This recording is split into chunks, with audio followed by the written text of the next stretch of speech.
kostaja tulee. Mitäs herralle saisi olla tänään? No nyt mä tarvitsen apulantaa. Ahaa, mä ajattelin kysyä, että mä luulen, että sä oot huuliharppukostaja, mutta siitä on pitkä matka kuin apulantaa, kun siinä täytyy maitokannut kilistä ja pitää olla lehmi paimenessa, vetää niitä mukavia juttuja ja sitten tulee ääni, mutta ei, että se on vähän kaukaa haettu. Eikö tämmönen mikään tommonen muunlainen rytmikka kävisi tähän samaan aiheeseen? Kiitos. Merci! No mitä nyt taas? Vittu, kato nyt tätä. Perkele. Ei vittu hei. Ei perkele. Ei vittu hei. Ei vittu. Ei vittu.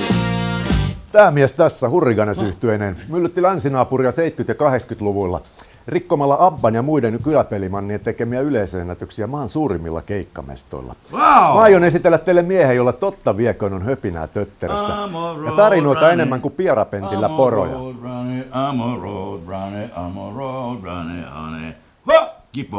Mitä mä sanoin? Rytmitehtaan ylipäällikkö. Sanassa ja sävelessä kasteensa saanut elävä rocklegenda Remu Aaltonen YouTubessa kanavalla Salomon Garage. Salomon Garage, Bumpa da da da, pap pap.